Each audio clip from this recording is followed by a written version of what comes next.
ASA Chairman and local farmer. Good morning, Ron. Good morning, Vanessa. I was thinking of the farmers, not just our first responders and the guys on the roads trying to clear everything, but thinking about our livestock farmers too. Yeah, this last week has been very difficult for the livestock that we have to care for. When it gets really, really cold, 10, 15 below zero, and then with a 30 wind chill, it takes a lot more energy to keep those cattle warm, and they don't gain as well. Now the hog producers are a little easier as long as they have power in their buildings. Their hogs are protected from this cold weather, but they got to get to their hog buildings to make sure that they're okay and make sure the generator's working. If the power goes off, the water's working. So it's really hard on the farmers that have hog production. And our cattle have fared pretty well. We try to give them as much extra feed overnight to make sure if we don't have any power, they have enough to feed the next morning. But right now, they're getting along pretty well. Good. That's the main thing. I was hoping that you'd say that they were doing, they fared well through this terribly cold weather. So I've been out to your farm. Yep. Where do they go for the windbreak, or do you have a building specific to cows? Yeah, we have two shelters. We have a confinement building where we have most of our cattle right now, and it's got a roof and three sides, and so it keeps the cold wind off of them, but there's no additional heat in there. And then we have another building where we have concrete floor in it, and we bed with corn stalks. And amazingly, after 2 feet of corn stalk bedding, it does create its own heat. So that if the cattle can get out of the wind, they're pretty comfortable. Okay. What about water? Because I know it's hard to keep those creeks from freezing over. Yeah, well, we have heated kettle waters, and they worked fine this year, except when one of the power lines got, with the wind that we had, it vibrated, one of the clamps loose and sparked, the hot wire burned off. Mm-hmm. And we had to call Flats Electric, and they came out with their bucket truck, and in 20 minutes they had the power back and got the electric heat and the water working. So they were only without water for 4 or 5 hours. But yeah, if it's the biggest problem when you do that is if you have no electric heat in there, then your water lines have a potential for freezing and then breaking, and then trying to fix a water line when it's 0 degrees is no fun. No. And I'm sure the city of Monmouth has had their share of water main breaks and things that they've got to fix, and it's no fun to be out doing that kind of work when it's 0 or below. No, not at all. Well, I'm just so glad that our livestock have fared well, and thinking of all of our livestock farmers happen to be out in it, clearing drifts to get to buildings. Yep. Or sheds like we were talking before we went on air. That's no fun. Yeah, well, you just, you got to do what you got to do. For the most part, farmers are prepared for that. They have the equipment to get the snow drifts moved and get the access to their livestock. And I want to give a shout out to, we have farms in 2 townships, and our Lenox Township and our Roseville Township road commissioners did an excellent job of keeping our roads clear. They were out all hours of the night coming by. I don't know how much sleep they all got, but they did an excellent job, and I give them a shout out for thank you for doing a good job for us. Oh, that's good. We've been doing a lot of thank yous, and I kept thinking through all of that. It was such a long snow event.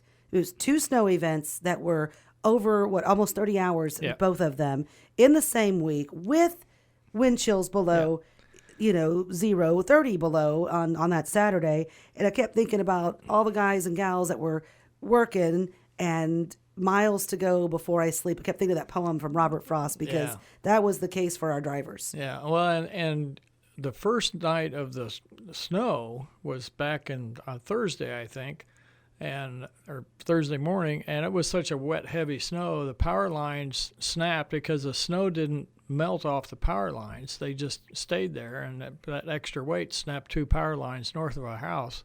And we were without power for about 11 hours. Oh, boy. And so when you've got 100 head of cattle that you've got to get fed, and it went out at 6 o'clock in the morning before I had a chance to get out and do chores.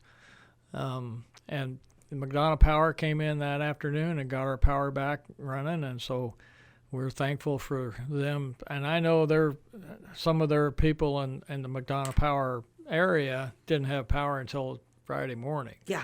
And that was a tough one. Yeah, and so a shout out to all those guys that have to get out and work in those terrible conditions. Absolutely.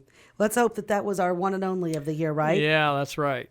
Now, you've been taking a look at different reports in agriculture, of course, and some of those weather, and starting to see what next year could look like. Yeah, so, the reports that I've been hearing and reading are saying that the El Nino is fast declining, which, depending on how fast it switches to a La Nina, we could have a drier summer growing season. And I'm not sure how you could get much drier than last summer's growing season. But, that's the potential, and we don't know for sure what's going to happen. But that's kind of the forecast, which you never want to have someone have a drought to make these markets go up, but that's a possibility if it comes to fruition.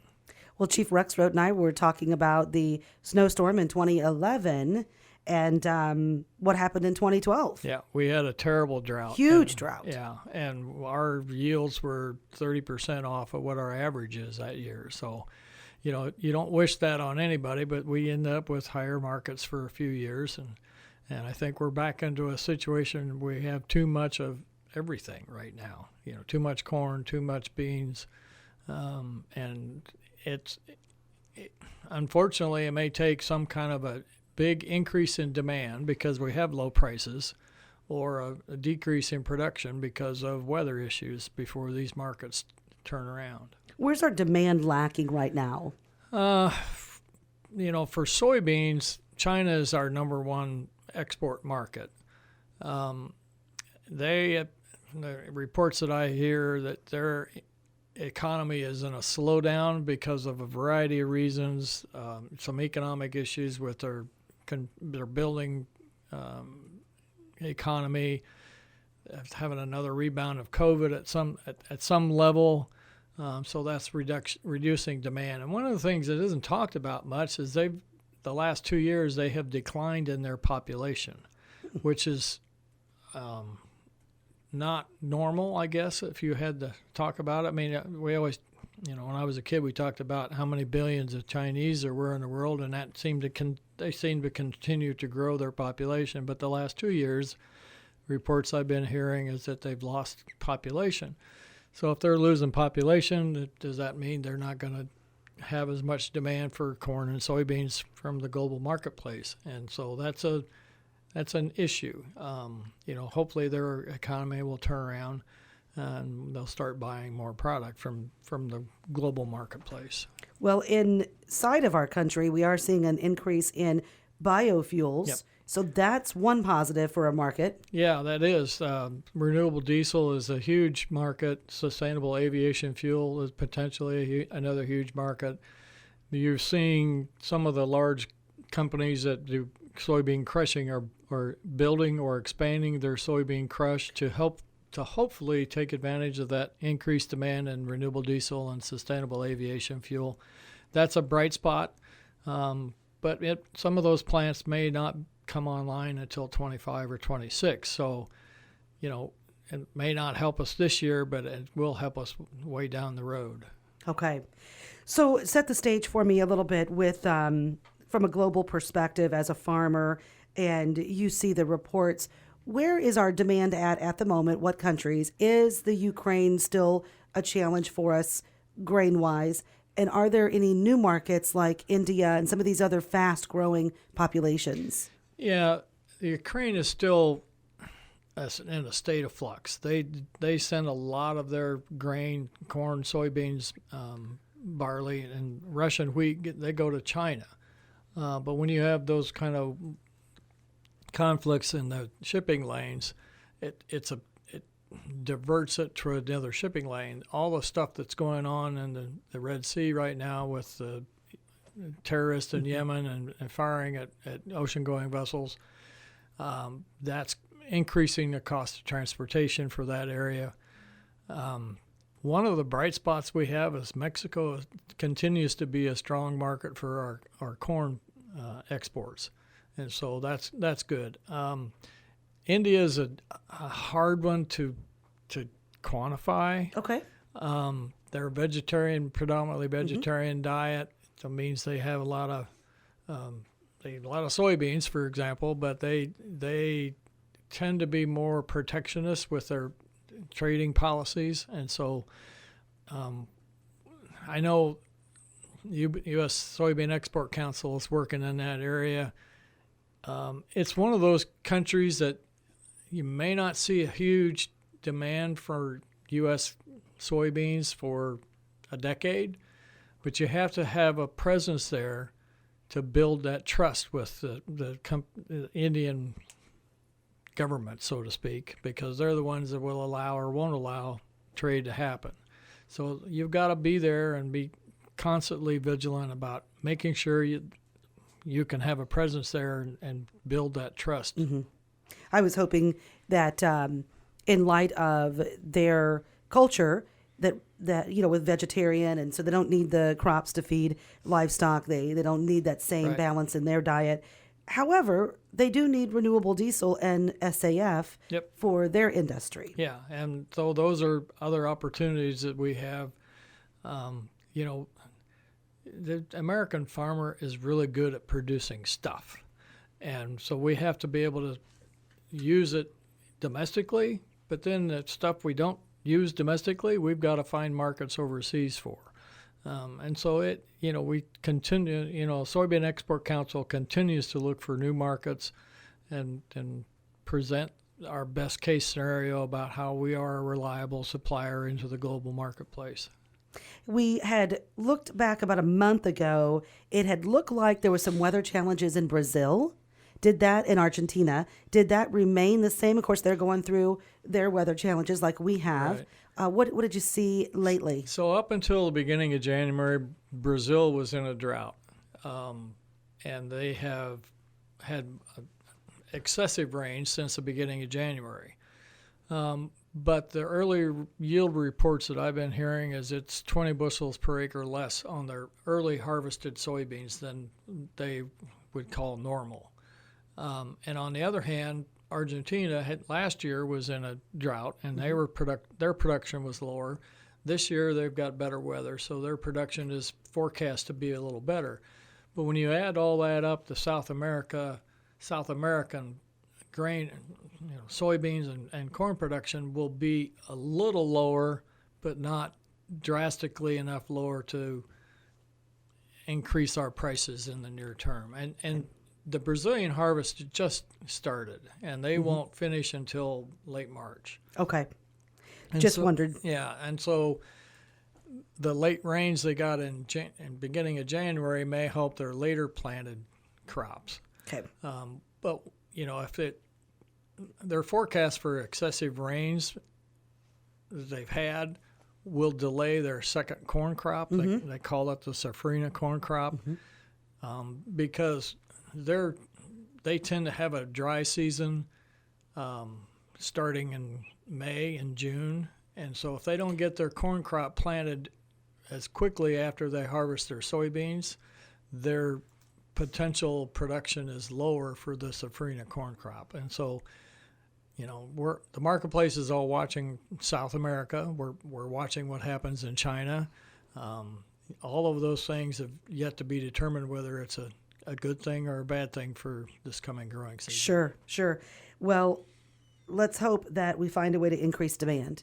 Yep. And we've been talking about this for decades, getting that demand increase. And weather is weather. Yep. We can't change it. How about for us moisture-wise, though? You feeling good about this amount of moisture? Yeah, I actually am, because our tiles have started running, because under 12 inches of snow in this area, the ground is not frozen. So as the snow melts this week and we get some more rain, there's a high likelihood that it's going to soak into the ground. which is a good thing. When you're pushing snow and you're pushing 12 inches of snow and you get the loader bucket a little too deep, you're scraping up grass, and that tells me we don't have frozen ground right now. So insulated from that snow during that cold snap. Yeah. So, and if you sometimes I've had you get a frozen water and you just scoop snow on top of it, and then that will help insulate it and get the ground heat to come up and thaw your water out. So you just do a lot of things that you don't normally think are possible you can do. I just wanted to see those rivers all across the nation, especially here in the Midwest, leading down into the south, of course, of the Gulf. It was, I drove across the Mississippi at just outside of St. Louis. Looked like a creek bed. It was that dry. And then my dad said it's worse when you get down into Mississippi, where my brother's at, and you get along the Mississippi River there all the way to New Orleans, and it's just awful. Well, the reports I've been hearing is that the rain that they've had in the south since most of the winter has really helped the Mississippi River levels. Yes. And then we have all this snow up here, and if it melts slowly, it'll all come down and elevate the rivers, which is great for our transportation infrastructure. Get us back to normal again. Back to normal. And a lot of rain this week. Yes. There's a potential for 3 to 5 inches in parts of the south. Yeah. So, and you know, we're looking at another inch of rain possibly between today and or really tonight through tomorrow. So we don't need it to come all in one day. We spread that over a few days. That'll be helpful. You got it. 2024. So we need prices to increase. That's number one goal. Yep. What else are our goals for our farmers? Just be safe. You know, that's one of the things that, you know, when I'm out working and you try and do things where you shouldn't be doing them, just take a step back and think about, is this the safest way to accomplish the job that needs to be done? You know, and I guess farmers are the eternal optimists, have faith that we're going to have a good growing season and we are going to have a little bit of a rebound in prices. It sure seems to me like we're kind of trying to find a low in the marketplace right now. We've got a lot of positive things to look forward to with the increased demand from biofuels, both ethanol and biodiesel. You know, I think China will come out of their problems in the future, which that'll hopefully increase our demand for export markets.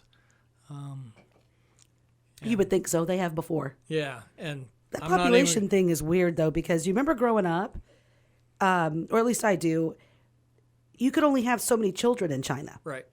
And that cap has been lifted. Yes. And that was unique. Yeah. Because, you've always heard there's 5 billion Chinese or whatever the number was. Right. And so to hear that they have a declining population is interesting. But so does the U.S. So does the U.S. But the thing that, has been reported that I've been reading is that the female population in China has been encouraged to have more children, and they're not. They're staying with one child or no children at this point. So that's kind of an odd thing. Interesting. Yeah, and so, I don't know what that means, but there's still a couple of billion people in China that demand food every day. So there's still a market there, and we still need to service that market with the products that we grow in the United States. And we will do that. Coming up after we get through February. Well, first we do have a big February soybean summit in Champaign. Yep. So WRAM will be down there. I know Kaylee will be down there as well to report for us, and Alan probably as well. Then in March, we've got the big biannual Midwest Bank Ag meeting. We do that on March the 5th. Rob Elliott is kind of helping us author that. Looking forward to the great speakers. And then we'll have some kind of new twists on our ag roundtables. Going to freshen up those a bit, and that's going to be fun. All right. Sounds good. You be safe. I will. Have a great rest of the winter, and we're going to hope for better weather. Yep, that's true. And I think I will get it. We're always optimistic that this year's going to be another good year. You got it. One day closer to spring. Yep, that's right.